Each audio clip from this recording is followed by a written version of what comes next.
The following program is made possible by the friends and partners of GodQuest Ministries.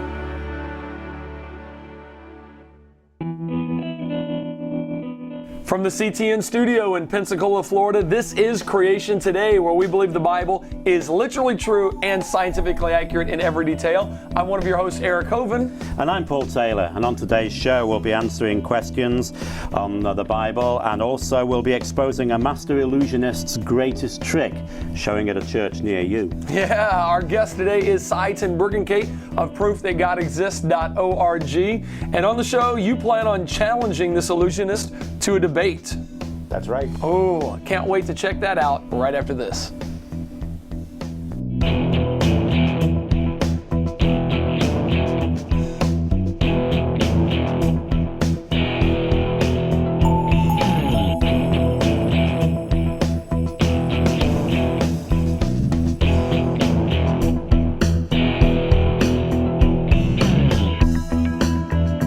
Joining us for another episode of Creation Today is Sye Ten Bruggencate from ProofThatGodExists.org, a native of Canada. And we're pleased to have you in the studio. Thanks for coming in. Glad to be here. Of course, we had Sye on the program a little while ago. That's right, a couple weeks ago. Except this time, he's actually here. It's He's the in the real flesh, deal. Instead of on a little screen. Yeah, I think you look better on the little screen personally. But Thanks a lot. No, Sye's been a great friend of the ministry. Sye and myself did a CD, an audio CD that we put together recently called Think.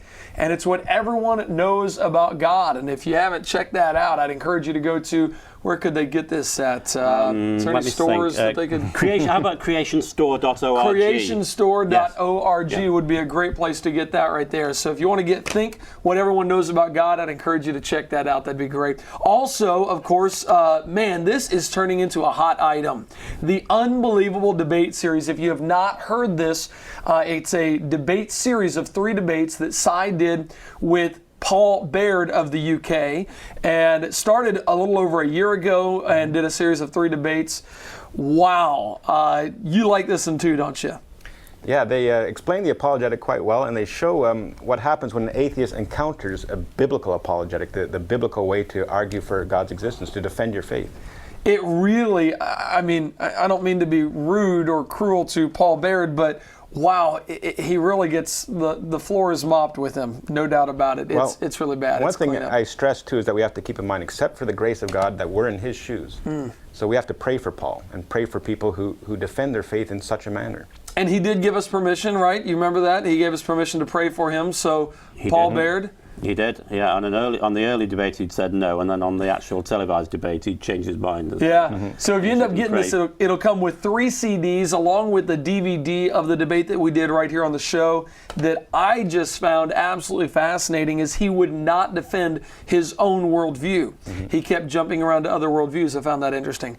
Then to top that off, you can go to creationtoday.org and you'll find a conversation that Sye and myself kind of got plopped into, got invited into, but they recorded the conversation, and it really is a follow-up. It's really round 4 of this 3-part debate called Unbelievable, and you can check that out on creationtoday.org or at your website. You've got it posted there, right? ProofThatGodExists.org. Just navigate to the multimedia page, and you can find that exchange. Man, I'm telling you, it really is good stuff. Okay, so a couple different things that are available there. We said at the introduction that you wanted to challenge this illusionist to a debate. You said this is his greatest trick, and you want to expose what that trick is on this show. That's right. Now, I want to ask you a question, Eric. If you professed atheism, do you think it would be possible for you to get into churches and tell people that there is no God? Is there a way for me to ask a pastor to let a pastor in? What do you think, Paul? Well, it sounds very unlikely, doesn't it? I don't think that would happen. You would have thought that churches would be wanting people to believe that there is a God. I can understand maybe in certain circumstances where they were putting that down and they were really exposing the truth, like what we're going to do here. But just somebody to come in and preach there is no God? No, I can't imagine that. Now, there's a fellow who actually, Christians and churches ask permission to post his video in their churches. And he's telling people that there is no God. Now, you'd think that would be a great trick, wouldn't you? That'd be a really good trick. Well, Eric, I give you Penn Jillette'i. That's exactly what he's done. Penn Jillette, if you don't know, was approached by a believer and handed him a Bible after one of his shows. And Penn made a video about this conversation that he had and said he was really deeply touched by it. And it really moved him. Yes. But in the video, he professes his atheism and says, I know there is no God. That's right, and Christians are being duped. I think this is his greatest trick. Because first of all, what he's saying is that there is no God, and of course we've discussed on the show previously that everybody knows that God exists. That's exactly right. And in other respect too, I think it's kind of patronizing. Because can you imagine somebody saying, well, if you really believe in Santa Claus, you should be putting milk and cookies out for him. Or if you really believe in the tooth fairy, you should be putting your teeth under the pillow. And that's basically He's relating what he's Christianity to that, isn't he?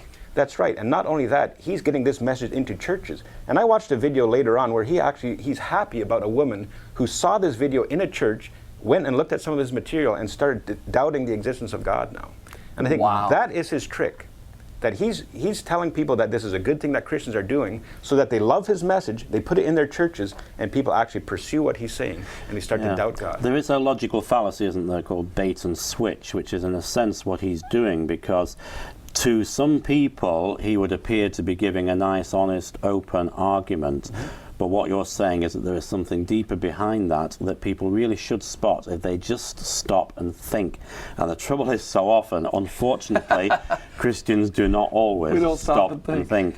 I mean, why would a church want to use this video? I think it's probably because there's a place in the video clip where he's talking about the attitude of a Christian who doesn't want to evangelize, or as he keeps putting it, proselytizing. I think that's what Christians perhaps are picking up on. Did you want to comment on that bit? That he's saying, if a Christian believes that there's a God, believes that there's a heaven and a hell, and that an atheist is going to hell, then if they don't actually share their faith, then they must really hate that person. And I think that is perhaps the bit that the churches are picking up on. So that's right. Why is that not okay for the churches to talk Well, on? that's the bait. Yes. And he looks like a very reasonable, kind man. And actually, I've seen some of his stuff, and apart from the vulgarity and apart from the blasphemy, I think that I could get along with Penn quite well. But I've seen some of his stuff, and what he does, he gets this into the churches, makes it look like he's a friendly fellow, but then he slides in there is no God. He makes a definitive statement. So people start to like him, people start to cozy up to what he's saying, and then he throws in this, there is no God, and I think that he wants to seed doubt into them. Yes. So you brought a clip about that, right? Right. Okay, so you've got a clip, and this is Penn saying there is no God, and this is something that's being shown in churches. That's right. All Have right. a look at that. Let's take a look at that clip. Now, I know there's no God, and one polite person living his life right doesn't change that. So here in churches, Penn is saying, I know that there is no God. Right. Is that true? Absolutely not. We know from Romans 1 that everybody knows that God exists. Now keep in mind, Penn is an illusionist, so this is his biggest trick. It's incredible, really, that a church would want to do that and want to have this there, but they're doing it because they haven't really thought through the issues, and that's the sort of thing that you're trying to challenge them on, isn't it? Exactly. I want to expose this. And he does this on multiple occasions with lots of videos saying, look, I appreciate what you're doing, and you should be doing it, and relating it to, it's just the marketplace of ideas. This is what happens out there in the marketplace. Everybody presents their ideas. But he's assuming, of course, that his is right, and that ours is wrong. Right. And he's preaching that in the church. Exactly. All right, well, I know you got a challenge for Penn. We'll take you and let you present that challenge to him right after this.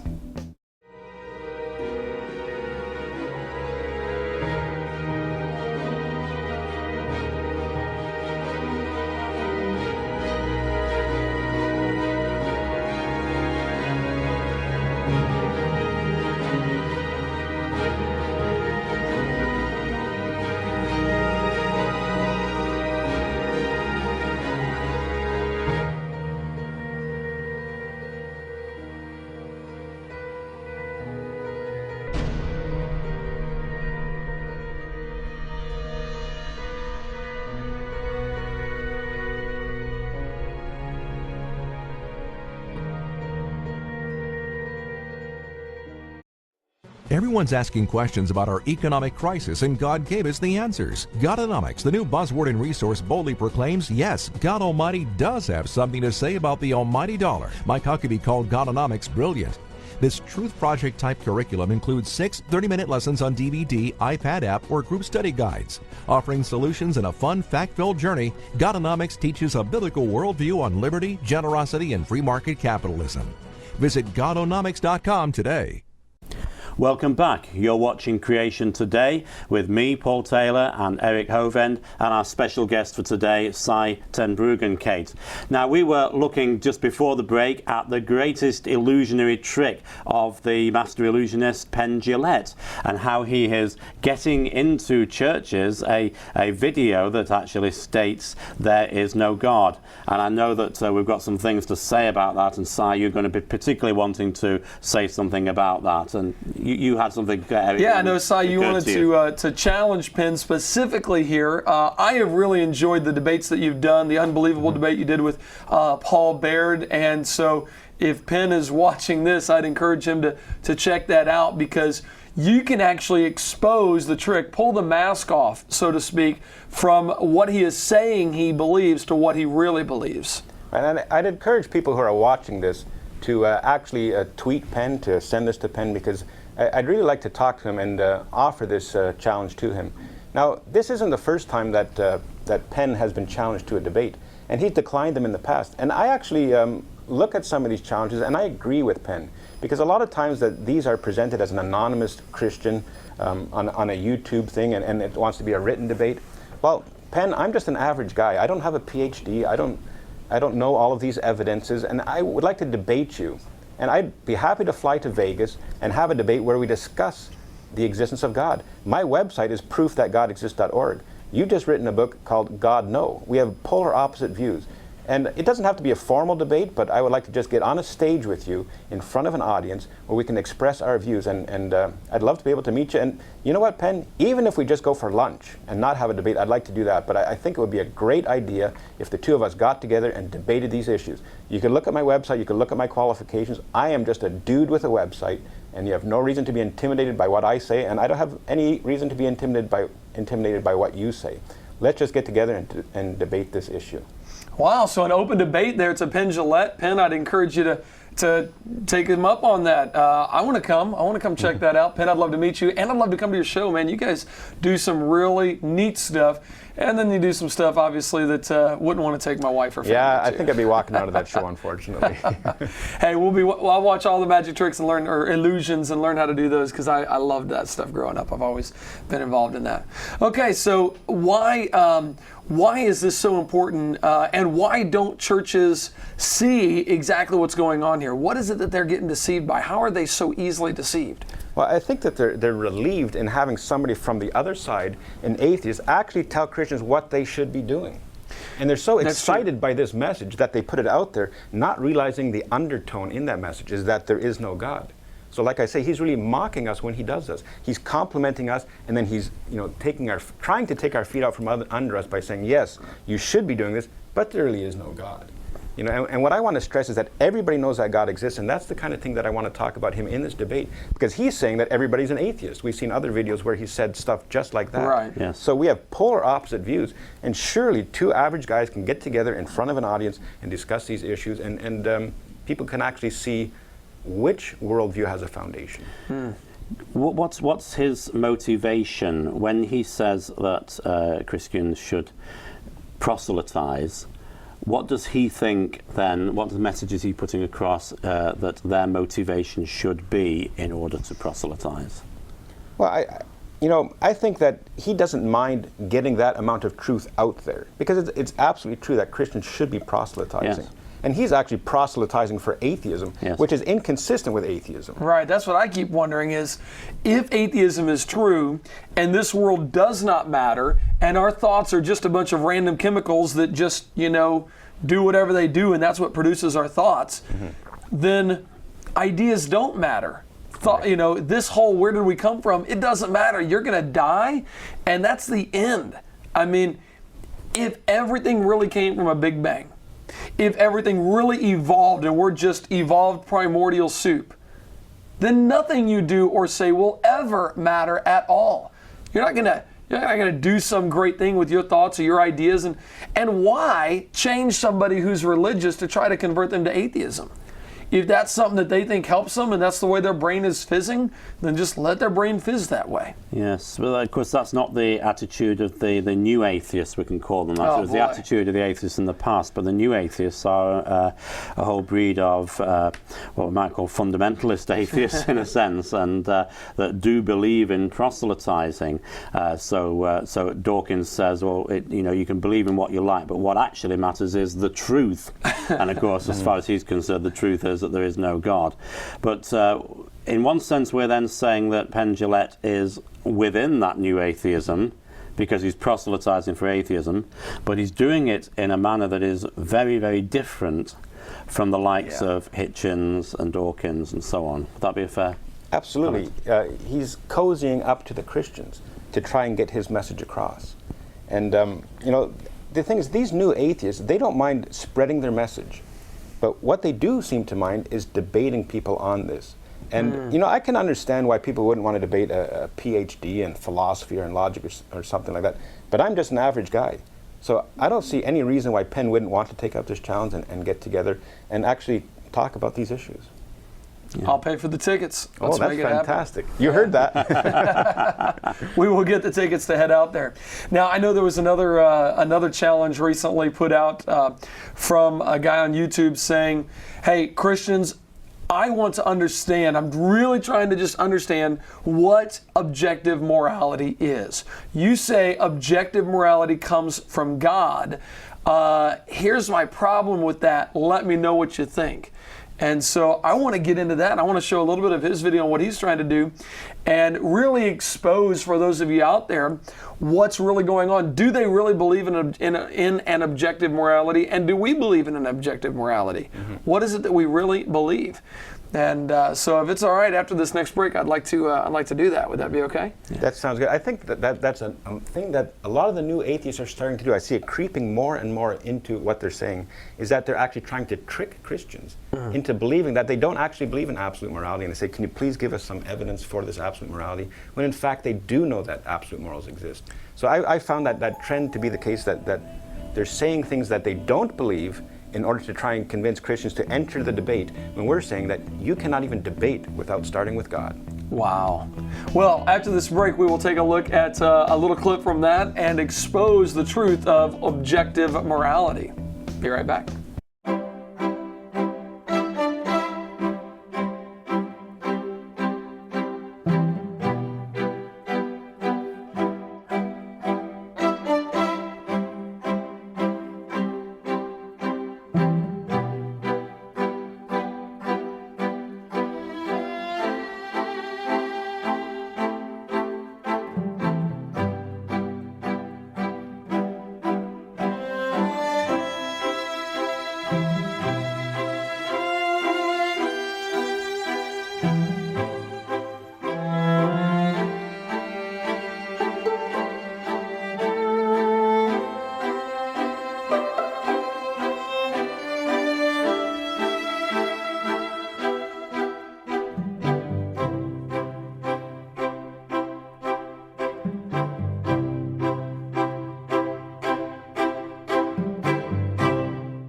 Beginnings is a creation experience for small groups, churches, and individuals from all walks of life. Creation speaker Eric Hovindi explores the age-old questions of life, the evidence for a young earth, and how dinosaurs fit in with the Bible. The included guide provides an introduction to each lesson, creative challenges, great discussion questions, and practical ways to apply each lesson to everyday life. To order this DVD, go to www.creationstore.org.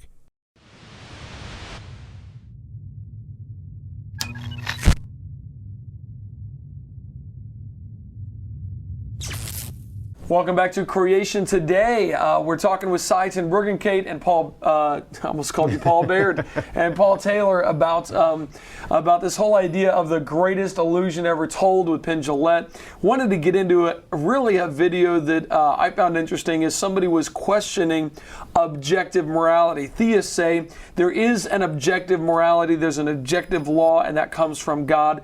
He is saying in this video, isn't that just a larger scheme, subjective morality to whatever God wants? So let's talk about this. Also, Sye, you did a program recently with an atheist, Justin Schieber. That's right, not Bieber. Not Justin Bieber, no. Justin Schieber, and your whole thing on this video is a great dialogue, pretty deep though into the intellectual level. Tell us about that and where people can watch that, or you wanted to mention something. Well, they can also watch that on my website. It's the multimedia page, and it's my exchange with Justin Schieber. Now, the interesting thing about my exchange with Justin is that he has the same problem that the fellow from this clip that we're about to play has. Okay. He's trying to disassociate the standard of morality with the character of God. He wants to know if God is subject to these standards. And what I say is that God is subject to his character. But perhaps we can play that quote and listen to that fellow and give him an answer. Here's the question that he asked. Let's check this out, and then we'll come back and talk about is there objective morality or just a larger picture subjective morality. Watch this. Is God bound to anything or bound by anything? Is there an absolute morality that God is incapable of breaking? Now that video was produced by someone on YouTube called Non-Stamp Collector. That's just a very, very interesting name. It comes from the idea that I've seen in other atheist websites and videos that people accuse atheism of being a religion. They claim it isn't a religion in the same way that non-stamp collecting is not a hobby. Yeah. Except they go around telling people, don't collect stamps, don't collect stamps. That's right. Yeah, they have conventions in places like Copenhagen, and they come up with manifestos on morality. Wow. Yes. So, non-stamp collector, we disagree. You do have a non-stamp collecting religion. Yes. Methinks they protest too much. But the question that's being asked there is really to do with this question of morality and whether God is justified in certain actions. And he gave us an example, places in the Bible where I suppose he'd be thinking about where Elisha sets the wild bears on people. The she-bear. Yeah, and saying that's just about the most vicious and cruel way of being killed. What's God doing in that particular situation? And is God actually submitting to his own level of morality? Saying that, okay, if God did it there, then what's wrong with the Romans loosing wild animals on the Christians? That's not immoral because God did it. Therefore, it is morally okay. And we were talking about this the other day, and really, you brought up a point, Sye, that said, you know, if that person's daughter had been raped and murdered, would they think that that was an okay way for the murderer or for the one who did those acts to die? Nothing would be too bad. Would releasing wild animals on Hitler, if we were able to do that, would that be too bad for Hitler? And really, I know we want to bring out a couple points here, but really, one of the things we do in this, we are underestimating our sin before a holy and righteous God. All of us, we deserve way worse than being ripped apart by wild animals. We deserve hell. Yes. That's how bad it is. That's how bad our sins are before Almighty God. So I see what he's saying here, but you wanted to bring up another point about this. So people are confusing the action with the justice of God. Now, God, of course, is just in doing whatever he chooses to do. But what God chooses to do is within his character. And God is bound by his moral character. And we discussed this on the third debate with Paul. That stealing is not wrong because your neighbors get mad or because you deprive them of property. Stealing is wrong because God is not a thief and we're created in his image. So it's not some arbitrary command that makes stealing wrong, that makes sin wrong. These things are wrong because they're based on the unchanging character of God. Now that's something that Justin kept bringing up. He was saying, well, hold on. Is it God's character that makes it wrong, or is it whatever God decides is wrong? Right, and I tried to stress to him that these things are inseparable.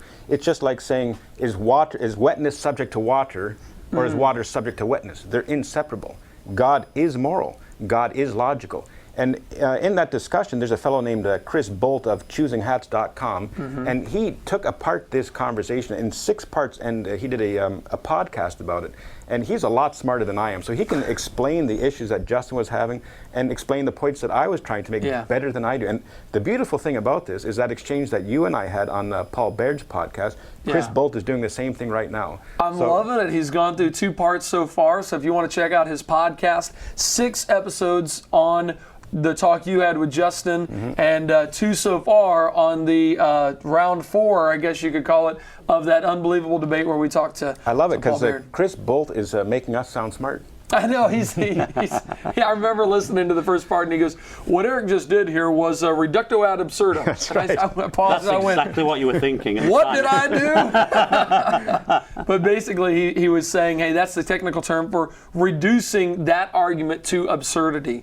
And really, that's exactly Which, of course, what is Proverbs 26, verse 5. Yeah, answering the fool according to his folly, so that he's not wise in his own eyes, showing him how foolish he is, exposing that foolishness, which is what we want to do with Penn Jillette, and we don't mind doing that with Mr. Non-Stamp Collector either, do we?